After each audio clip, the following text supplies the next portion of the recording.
Hola, buenos días. Hoy les vamos a presentar la situación problema. Nuestro equipo está conformado por Héctor Gómez, Ángel Osvaldo, Pablo Daniel, Alejandro Santoyo, Santiago Almendaris y Luis Ángel Álvarez. En este video abordaremos un tema actual y relevante, las alternativas a los combustibles fósiles mediante el uso de las celdas galvánicas. Como sabemos, los combustibles fósiles están agotándose y generan graves problemas ambientales, por eso es urgente encontrar fuentes de energía más limpias. Entre las alternativas están las celdas solares, los biocombustibles y las celdas galvánicas. Nosotros trabajamos con las celdas galvánicas, cuyo objetivo es generar electricidad a través de reacciones químicas. En este video te explicaremos cómo funciona y demostraremos así una posible aplicación práctica de estas tecnologías limpias en este sistema de baja potencia. Los combustibles fósiles han sido durante mucho tiempo la principal fuente de energía en el mundo, pero su uso conlleva serios impactos negativos. Emiten gases de efectos invernaderos, también dañan los ecosistemas y al ser recursos no renovables, su agotamiento representa un riesgo para el futuro. Por ello, es necesario impulsar una transición hacia energías renovables y sostenibles. Alternativas a los combustibles fósiles. Primeramente tenemos las celdas solares. Las celdas solares están hechas con materiales como el silicio y también hay de otros materiales. Bueno, estas básicamente generan electricidad a partir del efecto fotovoltaico. Tienen muchas ventajas, sobre todo porque son renovables. Lo malo es que tienen algunas desventajas bastante importantes, ¿no? Más allá de el poco mantenimiento que requieren y que pues casi no contaminan, es cierto que tienen un alto costo. Están limitadas por el clima de la región más que nada, o sea, hay regiones donde esto no sería lo mejor o lo más viable, y la necesidad de grandes espacios o techos grandes, o sea, estas se pueden utilizar, por ejemplo, en desiertos, es algo que se hace mucho.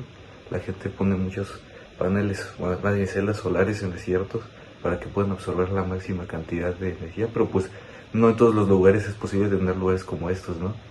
Entonces, pues básicamente esas son las desventajas. Las celdas galvánicas. Las celdas galvánicas producen electricidad a partir de una reacción redox espontánea.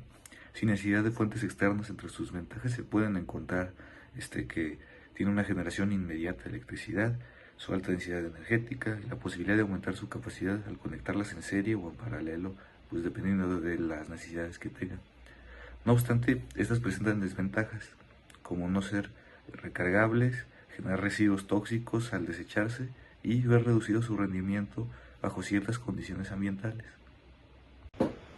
Aquí tenemos lo que es la celda de combustible en esta diapositiva. La celda de combustible principalmente está compuesta, como ya vimos en la imagen, de un ánodo, de un electrolito y después de un cátodo. El ánodo y el cátodo no tienen contacto directo entre sí, eso es importante de notar. Al final tenemos el residuo que es agua. Aquí lo que podemos ver es que en el ánodo lo que se le inyecta o lo que pasa por el ánodo es hidrógeno y del otro lado en el cátodo es el oxígeno. Pues básicamente las celdas de combustible generan electricidad a partir de una reacción química, como ya dijimos, entre el hidrógeno y el oxígeno.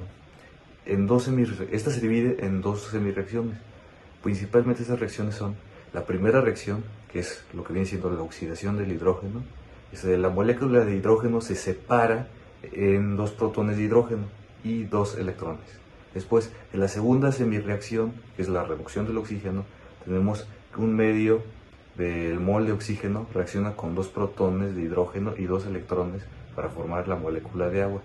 Pues esta tecnología nos ofrece varias ventajas, como una menor dependencia a los combustibles fósiles, que podemos ver que principalmente en nuestro país todavía somos dependientes a ellos, generan energía limpia y tiene un bajo mantenimiento.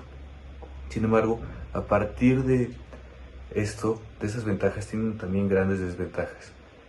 Su alto costo, esto es también algo muy importante que decir, a pesar de que ya se está implementando esta tecnología en varios sectores como el automotriz, o se está intentando implementar, mejor dicho, en algunos prototipos, pues tiene un alto costo.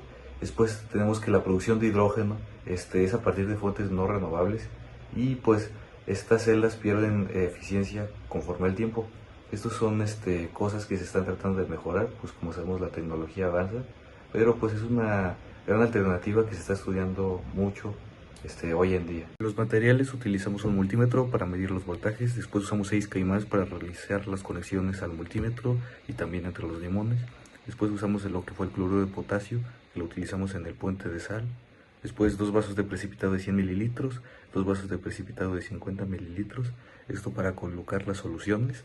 Después utilizamos la pipeta para poder tener mediciones exactas, o lo más exactas que se pudiera.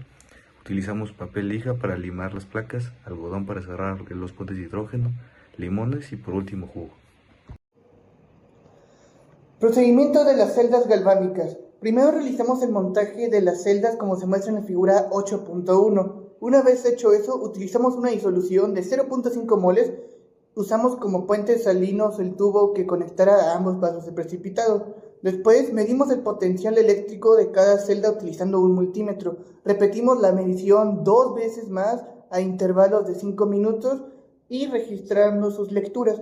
Y por último, después invertimos las conexiones con el multímetro para que registrara su lectura. Los resultados obtenidos fueron los siguientes. Primero que nada tenemos que entender que la celda galvánica utilizada en el experimento extrae energía mediante una reacción redox espontánea, en donde un metal se oxida mientras el otro se reduce, generando una corriente eléctrica. En las lecturas observadas con un intervalo de cada 5 minutos, se observa que el voltaje inicial era de 1.090 voltios y que con el paso de los intervalos de 5 minutos podemos notar que la última lectura nos dio un voltaje de 1.080 voltios. Esto es normal debido al consumo de reactivos y la acumulación de productos. Al invertir la polaridad de los caimanes, el voltaje se mide como menos 1.067 voltios, lo cual confirma el funcionamiento correcto de la celda y demuestra cómo la dirección del flujo de los electrones depende de la disposición de los electrodos.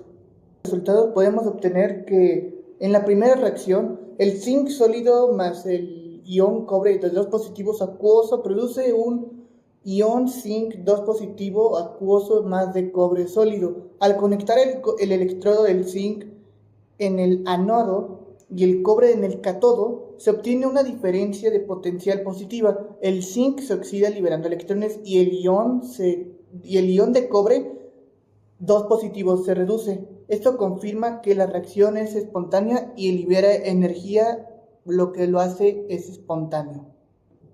Por otro lado, nuestra segunda reacción, es decir, cobre sólido más ion zinc 2 positivos acuoso produce ion cobre 2 positivos acuoso más zinc sólido.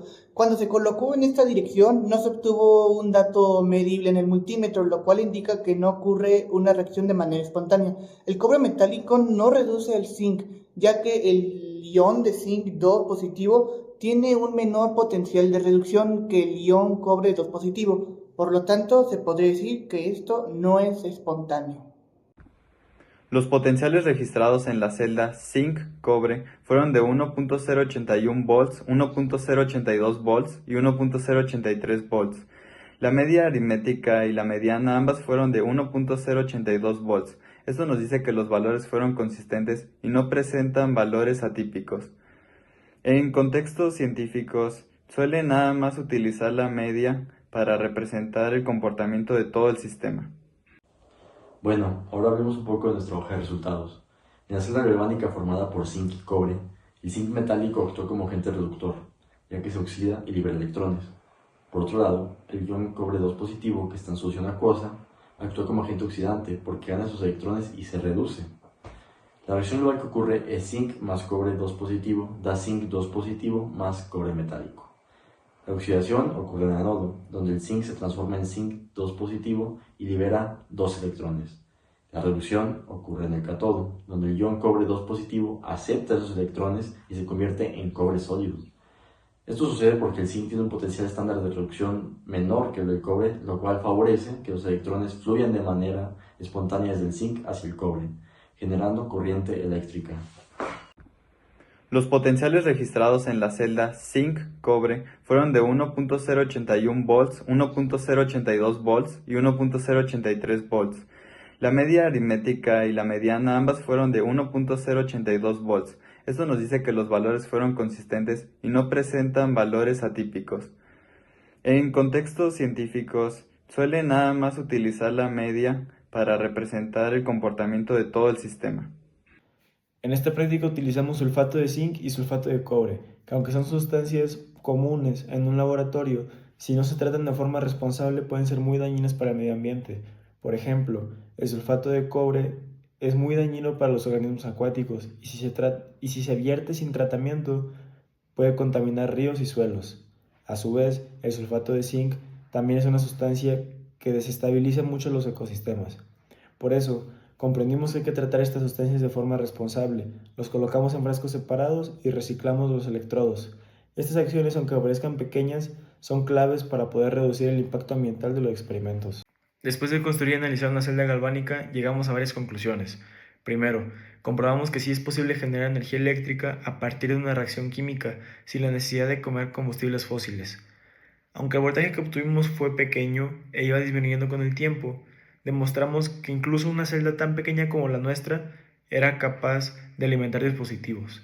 También entendimos que este tipo de fuentes alternativas ayudan mucho a disminuir la dependencia del petróleo y a su vez a disminuir la contaminación.